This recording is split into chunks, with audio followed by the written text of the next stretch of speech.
I'm gonna go faster. Put your feet up. Feet up. You ready? Move, Landon. Go.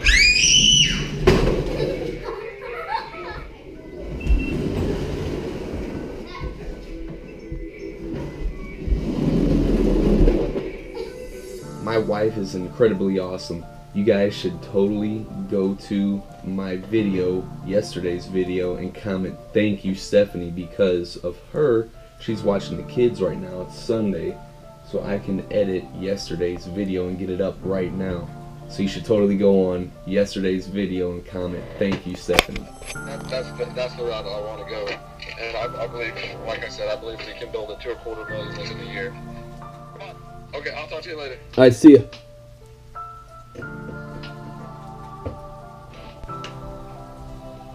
Now that's really cool.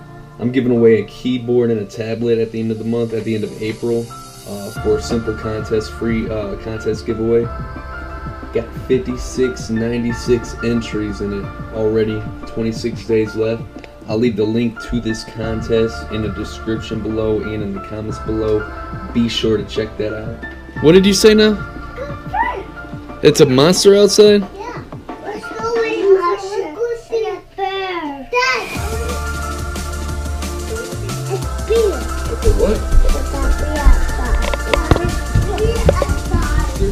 Outside! The monster? Yeah. Where is it?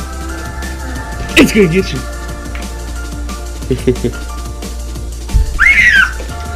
Where is it? It's in here. Editing that video took a lot longer than expected, but we got the job done. It's rendering out right now. Heading over to the other side. Tonight, I'm heading out to...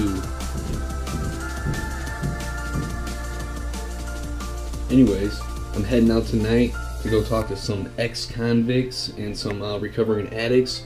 My buddy Shane got me in touch with these people. They're in a transitioning house. So that's really cool, man. I'm just going out there and I'm gonna give them all a free copy of my book. Just gonna go out there and share that, hey man, I've been where you're at and I know how you feel. I'm not you, but I have been in similar situations, and I just want to let you know that it's possible that you can get back on your feet, get your life back on track, and do good things. I call this the jumping at the falling flying squirrel. Look, Dada, I call this the falling flying squirrel. Say hi. Hi. What's up? What's up? Say bubble guppies. Bubble guppies. Gubble guppies. Gubble guppies. What's your favorite show? What's your favorite show? Say bubble guppies. Gubble guppies. Gubble guppies. Gubble guppies. Gubble guppies. Gubble guppies. Getting ready to head down to the recovery house of St. Louis right now. I'm gonna go speak to some ex-convicts and some recovering addicts, share my story and share with them that there is hope and that it's completely up to them if they want to make a change in life. I'm also going to be giving them some free copies of my book, Prison Promised Land. I don't know how many people are going to be there, but I don't care. I'm passing these things out, passing these books out like they're candy, man, because that's what I made it for, to help people in those types of situations and to help anybody that's trying to better their life. This is what keeps me going. This is what keeps that fire in my belly right here.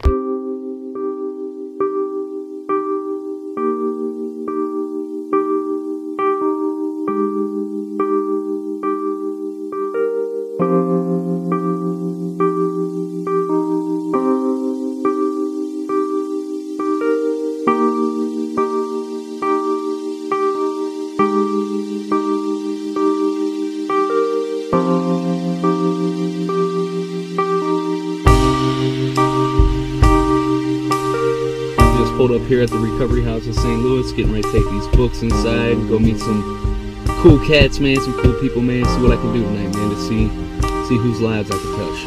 What's up, this guy here at the recovery house in St. Louis? There's some good people right here. They're getting ready to give me a tour of the spot. We got our laundry room, we got some bikes, we're in there, you know, it's where in here we got our weight room. This is where it happens when we get our energy. This is it? Nate's kind of swole, man. He be taking that protein. This is where I spend most of my time. You go over here from the outer house. We got a pool table, big screen TV. Gotcha. What's going on, man? How you doing? We got a couple refrigerators, snack machines. Yeah, we still had Old school. Yeah. At the soda pops. Tournaments, poker. Yeah. What'd he say again? We don't gamble those. We gotta have some fun. Yeah, we gotta have some fun. Let them know how much I win. Right. We have a bathroom down here. You go show them the meeting room yet? Yeah, he's been in there. Hey, our tour board, you know, to hold us. What's going on, fellas? So we keep our accountability. We do tours and stuff. What's going on, y'all? Hey, what's up, man? This the chores right here. Everyone pulls their own way. It just keeps us accountable, and you know, it's a different way of living. Ain't gonna be a bunch of sides. Right. We're throwing down here. Oh, some cake. Yeah, this cake came from actually Saturday Night Live, an AA meeting in Afton. Yeah, we go out there on Saturday Night Live, and after the meeting, they'll usually donate it to us, so we'll wake up Sunday and have pastries for breakfast. That's what's up. Yeah. Oh, yeah. And I got my Mickey Mantle, Roger Merritt poster up there. Yeah. Soundproof, you can Yeah, blast soundproof, it. 'cause they used Oh, dude, we can set a studio up in here, huh? back there is the office, the whole room's like that. That's what's up, man. That's the It's probably manager's the room back dopest there. room in there. Yeah, it is. For sure. Yeah. That's what's up, But you man. still got bunk beds. I got the bottom bunk. This is a manager's room here. He'll do that stuff. The manager's room there. See, this used to be a nun's room.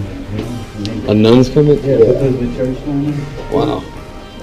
So is it like you guys live here, and is there like any like COs or whatever? No. Just you guys? Yeah. I mean, we have That's what's house up. managers. And they're recovering Yeah. addicts But, also. yeah. That's what's up. So you guys just run, they give you that trust to run it on your own. That's And awesome. you also have to check them on their stuff too if they're tripping, you know? 'Cause Yeah. they're all better than They're us. recovering addicts themselves. Yeah. We got 1, 2, 3 showers and a bathroom there. Huh. Let me get this on. This is real. Oh, sorry about that. You're right, man. Yeah, that's the real deal right here. Having all flashbacks from the joint and stuff, getting hot sweats. You just got curfew at 10 o'clock. You gotta be in every night at 10 o'clock here. But if you go to the other house like he's at, you get 2 nights out and a later curfew. Check these names out. Nick, how many meetings you get this week? This is 2 or 3. All right, Mike, I'm just showing you how to do this real quick. And I got those names. But I'll do that when we're done. All right. Name on Nick, you nice and big. Nick. It's just like Dick without the D. Yeah, right. You guys ready to kick this off? Yeah. Right on, right on. Well, I want to thank you guys for having me out here, first and foremost. And Shane, thank you for reaching out to me and having me come out here. I'm out here strictly because, you know, I'm passionate about helping people. I'm not getting paid, and I ain't come out here to preach to anybody. You know what I mean? First off, I know there's a few people that have been to the joint here that's been down before. Let me get a show of hands to everybody that's been down before. Okay, so quite a few of everybody. My name's Zach, and I'm the conscious convict. You know, I'm an ex-drug addict and alcoholic, and I spent over 5 years of my life in prison. But before I get into that, I'll give you a little background on myself. I wasn't into the heavy drugs yet, just smoking, thought I was cool, trying to fit in with everybody because I wanted to be accepted by everybody. And by age 19, I was a full-blown crackhead, heroin junkie, you name it, carpet surfing in motels, plunging the needle in my arm, overdosing, you name it. You know, I got out 4 years later, and it was kind of a transition. Some of you guys have done a significant amount of time. You know, 4 years isn't a lot of time, but really it is compared to how the world shifts. Like when I came home, they got you know, these things. I went away when it was 2008, and I almost had a minor heart attack trying to make a phone call, figuring out how to make a phone call on this, because I was saying I was a convicted felon. I was making excuses for myself. I wasn't taking the responsibility to go out and make things happen on my own. I started searching for a job rigorously, and when I say rigorously, I'm talking 5 to 20 applications a day, 7 days a week, yielding 0 results. I'm pretty sure you guys know how that is. You get online trying to fill anything out, you get rejected right away as soon as you submit it. It's tough. And I was getting that rejection day after day after day, and it was starting to eat at me. You know, I got kids to feed, pressure's building up, and getting desperate. I didn't know what I was going to do. I just knew I wanted to do something. I didn't want to go back to that old lifestyle I used to live. I knew I didn't like being high, chasing the next high all the time, and feeling down and never really living, enjoying life, or being away in prison, away from my family and loved ones. I didn't want that, you know, and I just kept persisting, and I kept putting my mind to it. I don't care what happens, I gotta do this for my family. It's not about me anymore. That forever changed my life, and the reason why is because I was hungry, I was desperate, and I was ready. Places like this are great. You know, this can really help you get right on track and get where you need to go in life. But what it all boils down to, if your mindset, if you haven't made that decision that I am going to be clean, that I am done with that old lifestyle, it's not going to happen, because I've been there. I got put through all the AA meetings you can name up since I was 9 years old. Dude, I've been through all the 12 steps. I worked at 12 steps, I don't even know how many different times. You know, but until I was consciously ready to take action myself, it never really meant shit to me. I didn't have the worst situation, but I didn't have the best either. But I made the most of what I had. I started where I was at with what I had. What's up, man? My sister and my niece. Hi, my name is Dylan. I'm an addict. What's up, Dylan? My sister and my niece got shot yesterday, man, and like I was like, cool, we're about to go back to prison for all of it. You know what I mean? And I like already like fuck relapsing. Like I was already like trying to throw my fucking life away and didn't really give no fuck about anything else. You know what I mean? Like I didn't give a fuck about anything in the world.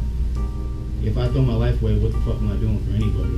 You know, like what good is that really gonna do? Okay, so they get a couple of days of satisfaction of knowing that, you know, this shit has been handled or whatever. But like they lose me.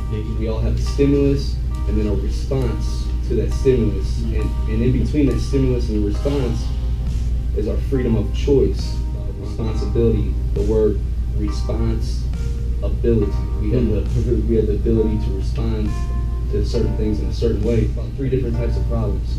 He talks about direct control problems, which is stuff that is our own behavior.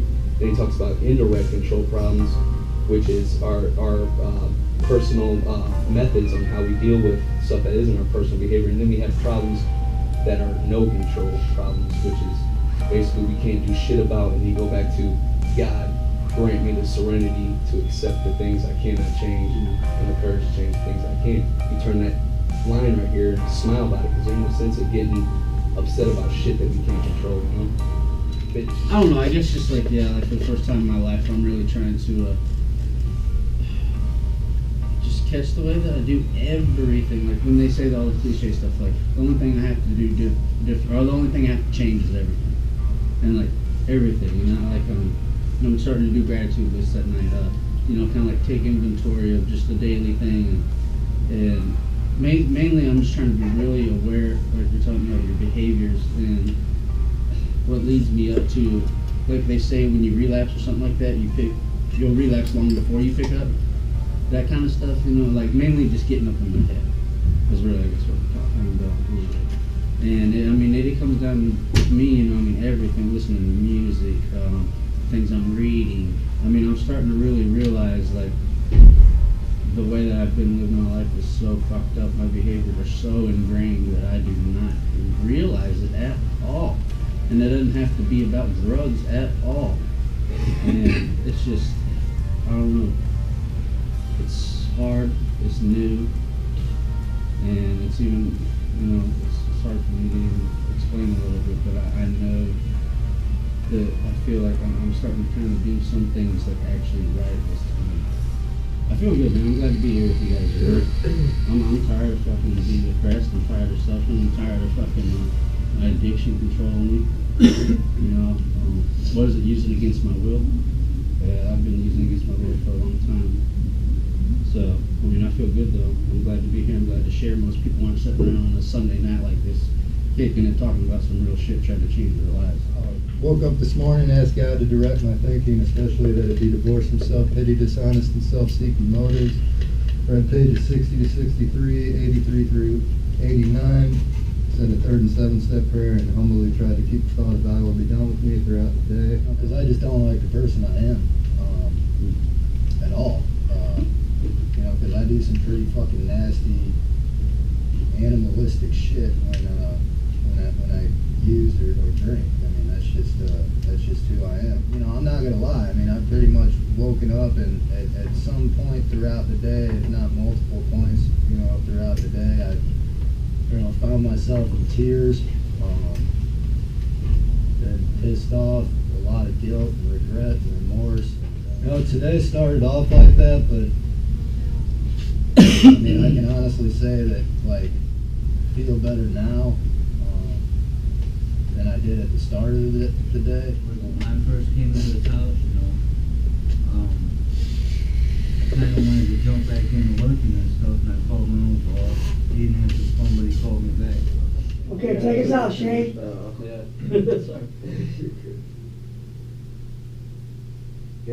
God, bring us the serenity to accept the things we cannot change, the courage to change the things we can, and the wisdom to know the difference.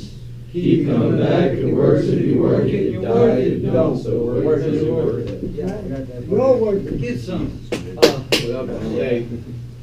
Thank you. We all got one of this book. I love you to copy your book. He was like 6 years old. You bet. Could I have one too? What was your name? Zach. Zach, could I have one? Absolutely. Oh yeah, you bet, brother. Yeah, exactly. That's it. He asked me if I knew Joe Bob. But no, I think No, I got one. I got the signed copy, bro. Original. Thank you. I just want to say thanks for coming out. Thank you for having me, bro. For real, man. There you go. Thanks, man. Thanks for sharing this with me. I appreciate that. You too, man. Thanks for sharing. Thank you. Definitely. Hey, why you look all sophisticated on the cover, man? Yeah, that's what I was around. I'm so mad. Alright, thanks, Zach. You bet, brother. Appreciate it. Good to see you too, brother. I'm John. John, you want a book club? Yeah. Thank you guys for coming. When you first reached out to me, see, I didn't want to violate your privacy, but that message really touched me, dude. So I kind of blocked out your face and your name, but that really touched me, man, for real. But since I got clean, I got a hold of you and let you know I feel well. And reading your book did kind of plant a seed in my head. Dude, let's keep in touch, man. I want to come back, man, and talk sometime. Anything I can do to help, man. Same here, bro. Appreciate you, brother. Man, getting ready to get up out of here, get back home. That just made my day, man. Filled with gratitude right now. Thanks, Shane, for having me out, brother. For real, I mean, that means the world to me. That you had me come out, be able to share my story, and really am humbled right now because honestly, I feel like I got helped out more than the people there that night because I was really touched by some of the stories that I heard from some of these guys in there. It was really humbling. 12:45. 12:45. Just got home about 30 minutes ago. Got everything prepared for tomorrow. Monday is my favorite day, but man, I'm really grateful that I had the opportunity tonight to get out there and speak with some recovering addicts and ex-convicts. I've been there. I know how it's like, and thank you, Shane, for having me come out, man. It was really humbling, and it was a great experience, man, and I feel like I got a lot out of tonight. I might have got even more than some of the guys there tonight, man. It was a really great experience, man, just to give back. If you guys are digging what I'm throwing down right here on Diaries of an Ex-Convict, be sure to like this video and subscribe to my channel and throw me some comments down here below. Let's get a conversation going. I'd love to talk to you and get your feedback. See you guys with tomorrow with some killer content.